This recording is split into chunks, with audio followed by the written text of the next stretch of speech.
మాదిగలకు మాదిగ బంధువులకు తెలియజేయడం ఏమనగా మందాకృష్ణ అన్న గారు మరి 7వ తారీఖున లక్షలాది డప్పులు 1000 గొంతుకులు అనగా కళాకారులతో హైదరాబాదులో ఒక బ్రహ్మాండమైనటువంటి సామాజిక పోరాట కార్యక్రమం పెట్టాడు.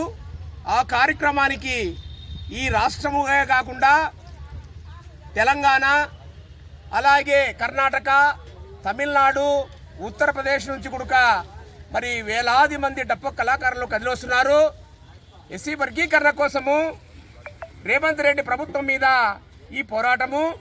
కాబట్టి ప్రతి మాదిగ బంధువు, మాదిగ కళాకారుడు, డప్పు కళాకారుడు తప్పకుండా డప్పు సంకనేసుకొని మరి హైదరాబాద్కు రావాల్సి ఉంటుంది. డప్పు లేకోకుండా ఏ వ్యక్తి కూడా హైదరాబాద్కు వచ్చేకి వీల్లేదు. వాళ్ళల్లో డాక్టర్లు, ఇంజనీర్లు, అలాగే ప్రతి ఉద్యోగి దీనికి తారతమ్యం లేకోకుండా ఒక డప్పు కళాకారులే కాదు, ప్రతి ఉద్యోగి డప్పు పెట్టి మాదిగల సత్తాను, మాదిగల కళను హైదరాబాదులో మరి ప్రదర్శించాల్సిన అవసరం ఉంది.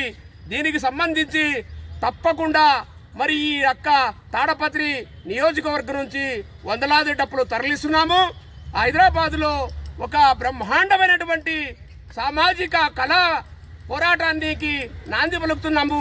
ఇది ప్రపంచ రికార్డ్ అవుతుంది, గిన్నీస్ బుక్ రికార్డ్ అవుతుందని తెలియజేస్తూ ప్రతి మాదిగ గుడుక మీ గ్రామాలలో వెళ్ళి డప్పు కళాకారులుగా కాకుండా అందరూ గుడుక మరి రేపు హైదరాబాదుకు రావడానికి 6వ తేదీ రాత్రికి తాడపత్రి చేరుకొని అక్కడి నుంచి హైదరాబాద్ వెళ్ళడానికి మీరందరూ సంసిద్ధంగా ఉండాలని, అక్కడ జరిగే పోరాటంలో మాదిగలు మరి పాల్గొనాలని, అక్కడ జరిగేటువంటి పోరాటం పిలుపులకు మాదిగలు స్పందించి ప్రతి ఒక్క మాదిగ ఈ యొక్క అసలు సిసలైన పోరాటంలో పాల్గొనకపోతే నిజమైన మాదిగలు కాదు, వారు నిజంగా ఈ యొక్క ఉద్యమానికి ద్రోహం చేసేట్లు అవుతుందని తెలియజేస్తూ మందాకృష్ణ మాదిగ పిలుపుని అందుకొని తప్పకుండా మీరందరూ వస్తారని తెలియజేస్తూ మరి మీ అందరికీ కూడా ఈ యొక్క ప్రదర్శనలో పాల్గొన్న మీ అందరికీ పేరు పేరున మీకు తల వంచి నమస్కారం చేస్తున్నాము.